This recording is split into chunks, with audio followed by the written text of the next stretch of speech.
Guess who's back? It is January 3rd today, and I was at home because I'm having my days off today and tomorrow, Saturday and Sunday, and I was absolutely bored. I've been doing nothing all day, and I was feeling so terrible about it. And Lucas has been nagging me about why don't you record a video? Why don't you do a January TBR? Why don't you do a December wrap up? Why don't you show the books that you got this Christmas?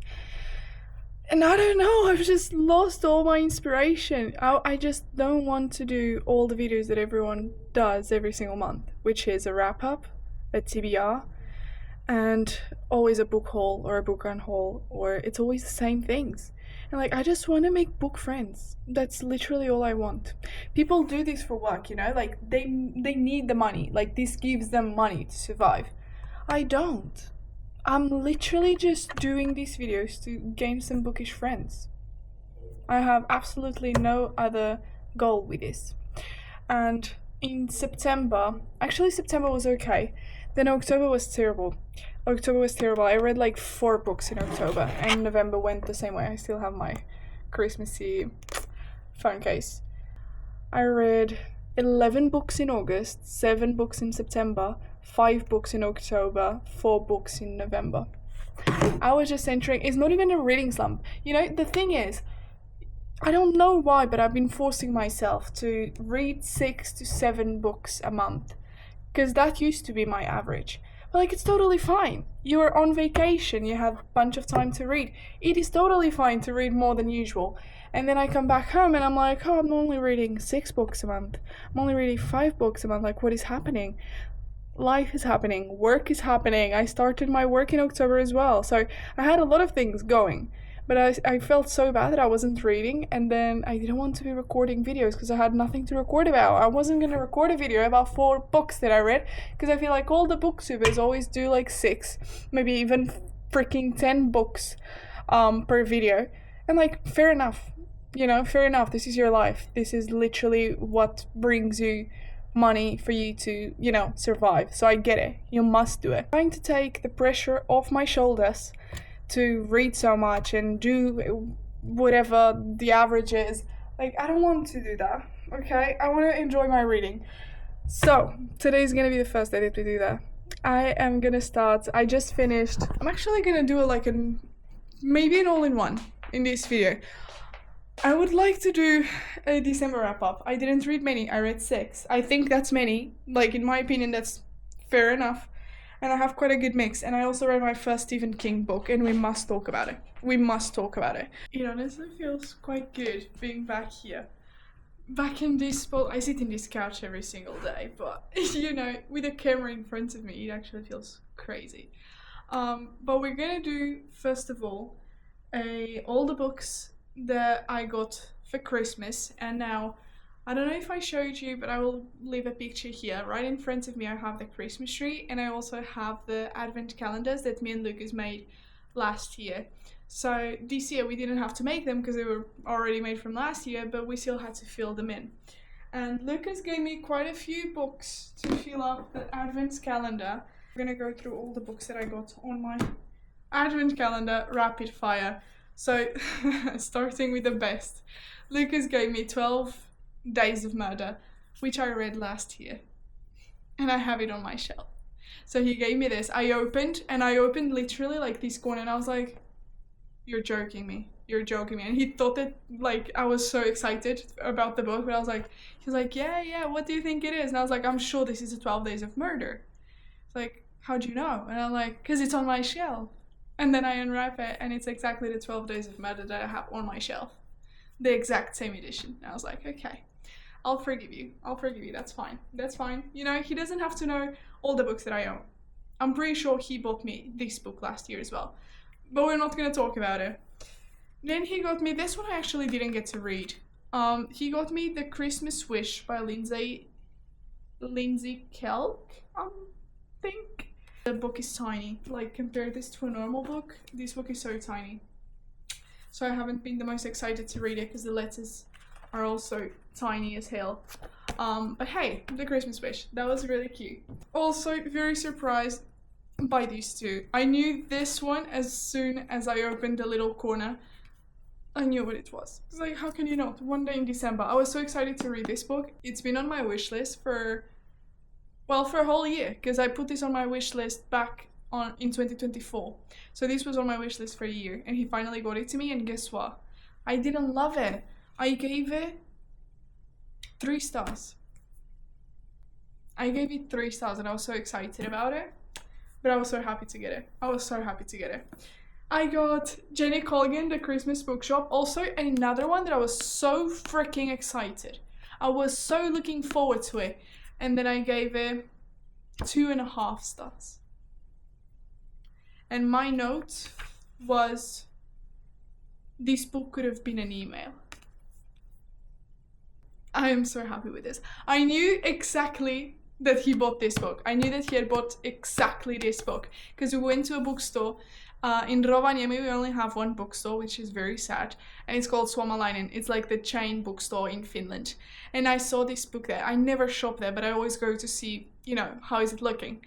And I saw this book there, and I was like, damn, this book sounds so interesting. I love a Christmas thriller, and this is exactly that. And I was so happy, and I was so, I don't know, I fell in love with the book. I fell in love with the book on the store. I gave it 5 stars overall. It was a 4.75.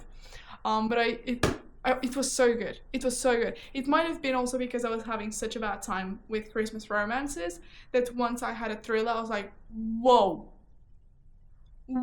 okay. So I loved it. And another Christmassy thing that he gave me, not Christmassy, another bookish thing that he gave me for Christmas was this gorgeous notepad that is a book review notepad. So there is a title, the author, the year of publish, the amount of pages, the day you started, the day you finished, how you read a book. Did you read it physically, audiobook, or ebook, so Kindle? There's all different types of genres that you can also mark, and then there's the star ratings: overall, characters, plots, ending, pacing, and writing style. And then on the bottom there's favorite characters, there's tropes or themes, favorite quotes, and thoughts and notes. I cannot tell you how happy I am that I got this. I cannot tell you. I'm a very old school person. Like, I have a phone, yes, but I would so much rather do things on paper. And he got me this, and I've done it for every single book I read this Christmas. The pockets of the advent calendar are not the size of a book. They're obviously smaller. So some books I still have here. Let me see if I can find one. So all the pockets had a little paper. For example, this one was a candle. Can you see it? It was a candle, and on the other side there's like a word on it, which was Advent. So this paper would be on the pocket of the Advent calendar, and I would unwrap the paper. It has a word. This one was Advent, and then under the tree there are all the presents, and each present had a word on it. So I had to find a matching one. It was so fun, and I actually need to take these off because I told him that I'm gonna keep them out of the book so I can use them next year as a bookmark. So we went through all the books that I got on my calendar, my Advent calendar. Now we're gonna go through all the books that I got as Christmas presents. I got this gorgeous edition of Christmas at Hogwarts, which is a part of the first book by J.K. Rowling and the Harry Potter series, which is the Philosopher's Stone. And it's this gorgeous edition that is illustrated by Z. Gao, I would guess, by Bloomsbury. Dude, I cannot tell you how gorgeous this is. Look how gorgeous! And no, it's not just the dust jacket. No, the actual book is exactly the same. I don't want to spoil it for you, but I will, because this is gorgeous. Oh, look at this. Look at this! No, tell me this is not the most gorgeous thing you've seen all year. Are you joking me? Oh! Are you joking me? No, absolutely stunning. Absolutely stunning. I've never read a Harry Potter book because I'm a die-hard fan of Harry Potter movies, and I feel like if I read the books it will destroy for me, so I'm kind of like scared. But at the same time, I love it. This was the sweetest thing I've ever read. This was the sweetest thing, and it's just like the movie. I was so afraid that it would be super different, but it was just like the movies. I loved it. I loved it. I loved it. I loved it. And I'm gonna put it in my shelf just like this. Like, it's literally gonna be my whole personality now, and I love it. We proceed now for the series. He got me so many series. Starting with one that is actually not a part of the series, he got me Anxious People by Frederick Backman. Now, if you've been here, you know that in Uzbekistan, I got Anxious People by Frederick Backman. So I already had this book, but he had to get it because it came on a bundle, and so he couldn't say no to the bundle because he wanted the other books and they didn't sell separately. I'm probably going to donate this one because I really want to keep the one from Uzbekistan, because there is no way I'm donating a book from Uzbekistan. It's going to stay in my shelves until I die. And the bundle that he bought this book in was the Bear Town series. I'm actually not sure if these are called the Bear Town series, but we have, actually the other way around, we have Bear Town, we have Us Against You, and we have The Winners. Now, what is bothering me is that the bundle that it came in was not 4 books, it was 3 books. It was the first and second book of Bear Town and Anxious People. You see how they're all glossy? So then he had to buy the third book, which is The Winners. The size of this? He had to buy this book separately, and of course it came in a much better edition, so it's not like the glossy cover. I love this. But hey, I'm not complaining. But it made no sense that the bundle was these 3 instead of, you know, the whole series. But anyway, got the Bear Town series now. We have the Caraval series. He got me the most gorgeous editions. I love them. And look, they're not shiny covers, but they have shiny stripes so that like they stand out. And they're absolutely gorgeous. So now I have the Caraval series. I know everyone and their mother has read this. It's okay. I'll get to it eventually. But it's fine. I don't need to read what's, you know, popping at the moment. I'll be fine if I read this whenever I read this. Then we get 2 that I think are not very famous, but to me they are. One of them, at least to me, is. Then the other one's a complete out of nowhere. I love when he gives me books that I'm not counting on, because sometimes if you just get the books that you want, it's like, okay, yeah, but you're expecting that, right? But he gives me books that like I've never heard about, and they just sound so nice. So he got me 3 books by Josh Silva. We have Traumaland. This cover just does something to me. I poop my pants immediately. Because what is this bunny? Why are bunnies so scary? There's also a book called Bunny. Why does that cover freak me out so much? I do not know. But we have another one. I haven't read the Bunny and I wasn't counting on it. And now I have kind of a Bunny 2.0, which is Traumaland. But it sounds really, really, really fun. So I'm not mad about it. And then we have 2 books that are a duology, which is Dead Happy and Happy Head by Josh Silva. I remember what one of them, I think they're all queer, or only these 2 are queer. I'm actually not sure. I'm pretty sure at least these 2 are, but I'm not sure if this one is queer as well. At least for Happy Head and Dead Happy, the concept is like this type of scythe, like a dystopian thing. The topic of this one is like 2 teenagers, or more than 2 teenagers, but we are following 2 teenagers that undergo this experiment to cure teenage unhappiness. And they must do a bunch of like experiments throughout their stay in that like retreat thingy. And each day it gets more and more like suspicious, the experiments that they must do. And there's these 2 dudes that start questioning the nature of this retreat, like is it actually to cure teenage unhappiness?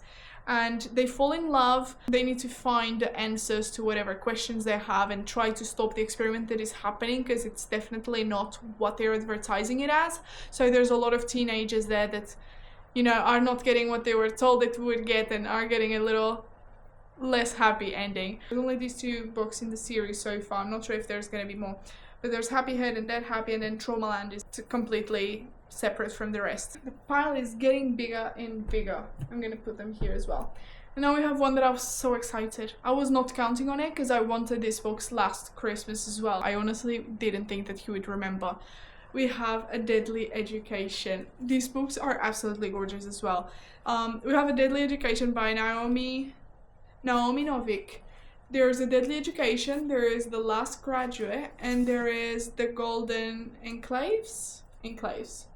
They are absolutely stunning. Do you see these colors? Do you see these like dark tones? I absolutely love it. And they're all about this dark academia. Stop it. They're about this dark academia. Let me try to Oh, Holly Black has a blurb on this book. Stephanie Garber has a blurb on this book. Okay. Enter a school of magic unlike any other you have encountered. Sold. Sold. A school of magic? Hogwarts? Sold. There are no teachers, no holidays, friendships are purely strategic, and the odds of survival are never equal. Once you're inside, there are only two ways out. You graduate or you die. Oh! Elle Higgins is uniquely prepared for the school's many dangers. She might be without allies, but she possesses a dark power strong enough to level mountains and wipe out untold millions. Never mind easily destroy the countless monsters that prowl the school. Except she might accidentally kill all the other students too. It sounds gorgeous. It sounds absolutely up my alley. I love it, and I'm so happy I have this on my bookshelf. I am so happy I have this on my bookshelf. And this brings me to the last book, which is one that I begged Lucas to get me. Tourist Season. If you do not know, I have a full-time job, okay? It's actually not full-time because we only work 6 months of the year, so it's kind of like a seasonal job. And it's in Rovaniemi, Finland, which is Lapland, which everyone wants to come to Lapland. So we have a lot of tourists, and my job is to deal with these tourists. And I absolutely love it. But I was thinking, how fun. This just came out by the author of Butcher and Blackbird is the first one, then there's Scythe and something, and then something and something, yeah? So that one. That author wrote Tourist Season, and this is about a town that gets loads of tourists, and there's this serial killer that kills all the bad tourists. If they don't respect the culture, if they don't respect the environment, or this or that, she goes and kills them. And then a tourist comes into town who's also a serial killer that kills serial killers. And they fall in love. And I'm like, what? Shut up! Shut up! And I absolutely adore it. And I really want to read this sometime soon. It must be January, because for us, tourist season is from November all the way until March, but like heavy tourist season is December and January. I cannot express how happy I am to have this in my hands. I cannot express. I literally cannot. So this was the last book, and it was actually the one I opened last. I was like, I am sat. I will be sitting my ass in this couch for 5 hours and binging this. Because this just sounds great.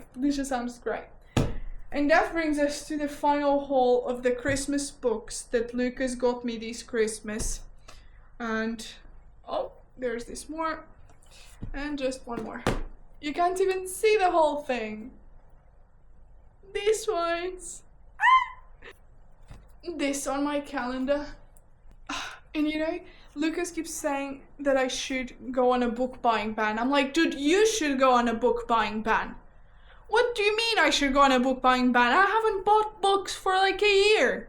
You're always buying me books. You should go on a book buying ban. It is not fair. He keeps saying that. Every time I say I love you, he goes, just because I buy you books. I'm like, yes, but also because you're gorgeous. Also because you're nice to me. Also because you treat me like a princess. To be young and in love. Anyway, that was the haul for this Christmas. Also, let's not forget this one.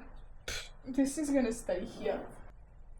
The last thing that I want to speak about is our December wrap up. So all the books that I've read in December. Didn't think were that many. I mean, the last book, it was kind of like December into January. So I don't think it was that many, but still, we're gonna talk about them. First, we have one that is actually not that famous, which is called The Nightmare Before Christmas. So I started reading this according to my book review paper. I started reading this for Halloween, so it was actually not Halloween, after Halloween, so between Halloween and Christmas. I read this from 29th of November until the 7th of December. So here, you can see, it was taking me a while to get through books. This book is like super tiny, but at the same time, the font is really, tiny. Look at this focus. Love it. Anyway, we have The Nightmare Before Christmas. This is basically, if holidays, such like Christmas, Halloween, Easter, Valentine's Day, if these holidays would have a community of their own, but it was kind of more politic than I would wish. It was way more politic. It was way more like rivalry between Halloween and Christmas, and I don't know how to explain it, but it wasn't. It was very festive. Like, it's set in the North Pole, and it also has the community of Halloween coming with all black, with a tie that is orange or a tie that is red, or like all these little elements that make you feel really festive. So that was like nailed on. But it did feel a bit more complicated. I just wish it wouldn't have mattered so much. So the whole struggle here, let me see if this says in the back.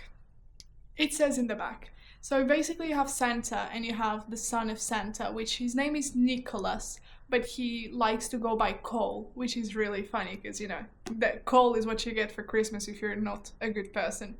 Anyway, so his name is Cole. The communities gather joy. The joy that they give to people, they gather it to see like how much joy they've raised. And Christmas is kind of stealing, so Santa is kind of stealing this joy from these other communities. And Cole, the son of Santa, sees this and finally realizes this, and he's going through all the difficulties to like become Santa himself so that his dad would not be ruining the Christmas spirit and all of this. It's very festive, but it's also kind of too political for my taste. And my thoughts and notes were, I just think this lacked a plot, or shall I say, an interesting one. And I like their relationship, even though Christmas Prince annoyed me with his personality. Dude, Cole was annoying. Cole was extremely annoying. I'm not gonna lie. He was very mature. And then he falls in love with Hex, and Hex is the prince of Halloween. But he's like ignoring his feelings, and he's super being like a 15-year-old. And it was annoying me. It was annoying me, I'm not gonna lie.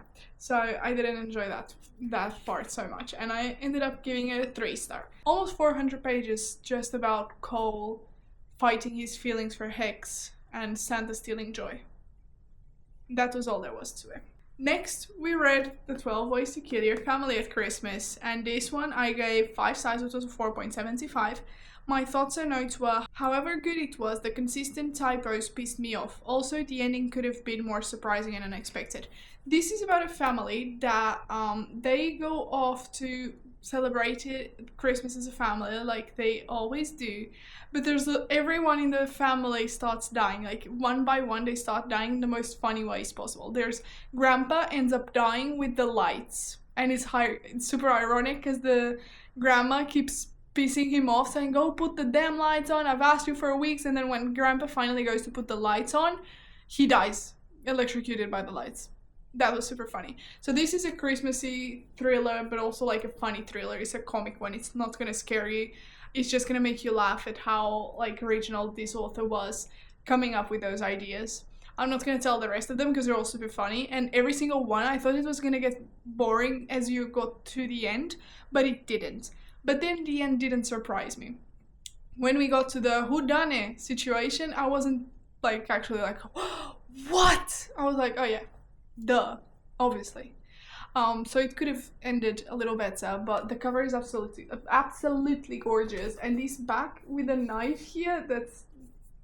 After that, we read One Day in December. I already told you actually my thoughts and notes on this one. And I gave it a 3 stars. So this book was long. You have a chapter or a few chapters per year, and it always goes to the next year. So you see the development of the characters, what the characters have done, what they haven't done. And it's basically about this girl that falls in love with a boy. She's going on a bus, and the bus is stopping on a stop, and she makes eye contact with a boy that is outside on the bus stop, and she's inside the bus. And they make eye contact, and she falls in love straight there. Like, they're just looking at each other, and then they're debating, should we, go or not? And then the dude starts trying to go to the bus, but the bus goes, and the dude is running behind the bus, and then he gives up. And then they don't see each other for a bunch of time until her best friend comes home, and she's like, I want to introduce you to my boyfriend finally. And she's like, oh yeah, I've been hearing so much about him. So then they meet, and it's Bus Boy. And that's how they call it in the book. That part was super fun. The banter between them was very interesting. What I didn't like was how unrealistic it was. So, as I said previously, when this situation happens, when your best friend is introducing you to her boyfriend and you end up realizing that that's a busboy, and the best friend knew about the busboy, but they didn't know who it was, so the best friend didn't have a, a way of knowing that she was dating busboy. But like, if that would have happened with me, wouldn't I say something to my best friend? Wouldn't I like have a conversation with her and be like, remember the busboy that I've been obsessing over the past year? That's him. Would I just like pretend that nothing happened and introduce myself again and, just start from zero, I guess? I don't know, it felt kind of weird, but then, they're also introducing themselves because they don't know each other, because all they had was that, eye contact. So I kind of understand the beginning, like, you're introducing each other, it's starting from zero, but then I think it just got weird, because like, how are you not telling your best friend? They're having all these conversations between them about how I fell in love with you, how this and that, and I'm like, he's dating your bestie. Why are you not being a girl's girl? Why not? And then the years go by, and that's what started pissing me off. So I'm like, dude, you've had plenty of chances by now. You've had plenty of chances. And she just didn't say it. And all the conflicts were created because of this, not lie, but omission.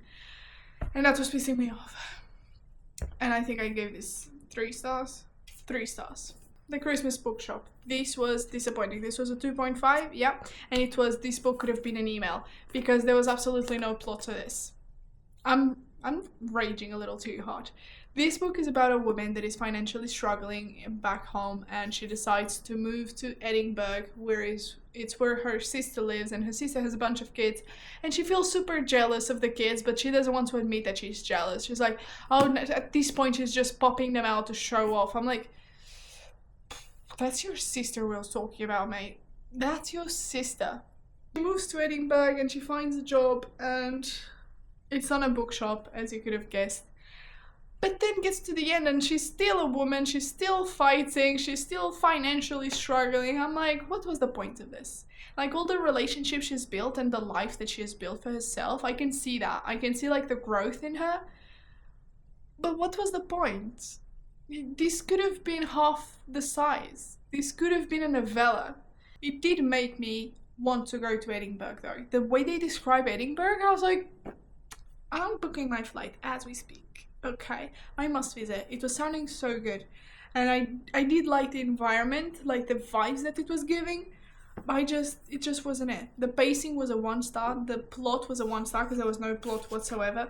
She's trying to save this bookstore, and you guessed it, she saves it, and then what? These 2 romances were very disappointing, so I really wanted a thriller. So I decided, you know what, I need to get out of this, not reading slump, but I need to get out of this like vibe, this mood. So I picked up The Crash by Frida McFadden. I had said before I wanted to read this book in December, and this was the perfect time because I was craving something fast-paced. I was craving something that I knew I would like. So I picked up The Crash by Frida McFadden. This was a 4.5 star. And my book review, thoughts and notes was, I don't think I can say it because I'm not sure it says in the back. It doesn't say in the back. So what says in the back that I can share with you is that Tegan is the main character, and she's pregnant. She's 8 months pregnant, and she gets into a car crash, and she thinks that she's gonna die because she has her leg stuck and all of this, and eventually she gets saved by a couple that lives in a remote area of a town, and that's all that the back says, so I cannot really tell you more than that. But basically she gets saved, but is she being saved? That's the question. And the story goes by so fast. I was hooked. This book, how long did it take? It took me? This book took me 2 days to read. I started it on the 26th, finished it on the 28th. This was so fast paced. And you know what was the worst thing I could have done? I picked up Misery afterwards. If you know what these books are about, they're both about crashing on the snow, both about being rescued, but are you actually being saved? Maybe not. So I feel like I didn't like this book as much because I picked it up right after Frida McFadden. My thoughts on Misery by Stephen King, which was, by the way, the first and probably only Stephen King book I'm going to read. It was the only one that was, catching my attention all the time, and I had it on my wish list since the beginning of 2025, so I was very happy when Lucas gave it to me, and it was yet again another kind of disappointment. I'm really glad I did read it, but I was just expecting much more from it. So this follows the same story line. There's a writer, it's actually about a writer that gets on an accident during a not even a snowstorm, it's just like a snowy road. I really wanted something snowy because we were having a blizzard in Rovaniemi. There was like flights cancelled, loads of wind, like it was crazy, and I was really wanting to read something in that, in that environment. So I read The Crash, but that only lasted me 2 days. So then I read Misery, and I think I got disappointed because, I don't know if you know, I didn't know this, but this book was written published in 1987, which is quite a while ago. So the pacing was very slow, and I felt like there was very unrealistic things happening. Unlike The Crash, like our female main character in The Crash is absolutely fearless. She was trying to get out. Unlike this writer, opportunities go by for him to like try to escape, but he doesn't. I'm like, shouldn't you be trying to get out there? Shouldn't you be trying to, go back to your life?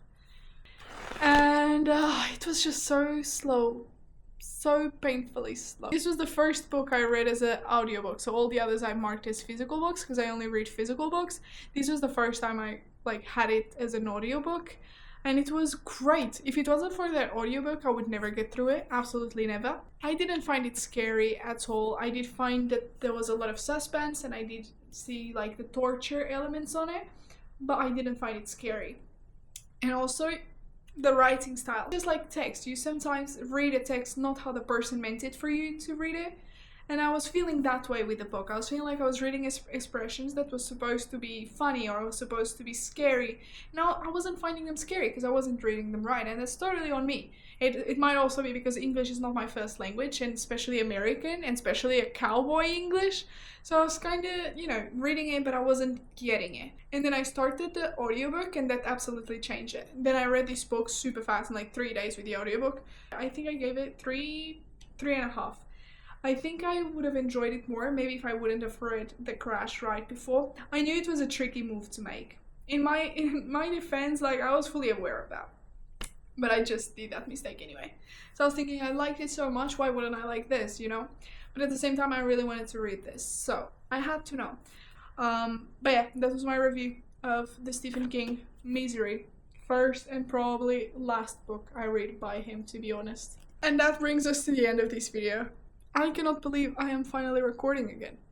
And I'm just gonna do it for fun. So today's 3rd of January, as I mentioned, but it might be that this video is gonna come out like ending of January, because it will take me a while to edit, because I'm not a YouTuber, okay? Lucas does the editing for we have, by the way, a traveling channel that we always post the videos for our families and friends to see where we're going, and it's public, so I guess if you want to go check it, you can.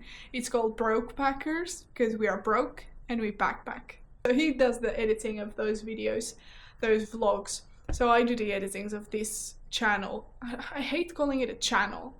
I want it to be like a group chat. I'm gonna call it group chat. I'm the one who edits the videos on this group chat, so it will take me a while. I'm not the best at doing it, but I try. So I hope you appreciate it. But yeah, that was the end of it. We talked about a million books, and my mouth is dry. I need a water and I need some food because I'm also starving. So I hope you had a lovely Christmas. I hope your Christmas was as good as mine, or even better. And I hope your new year also, because now it's 2026. Everyone is like, can you believe it's 2026? I'm like, yes, I can. I actually can. I lived 2025 to the fullest. I'm so happy with how it ended, and I cannot wait to live 2026 and do more activities, go on more adventures, learn more things, try new foods, do this, do that. I'm so excited. I'm so stoked. It's crazy. I'm so stoked. So Merry Christmas, Happy New Year, and I hope your year is starting as lovely as my year, because I have plenty of new books. I might be stressing later on in the year to finish all of these, but that's fine. That's part of the process, okay? That's part of the process. So Merry Christmas and a happy 2026, and I'll see you on the next one.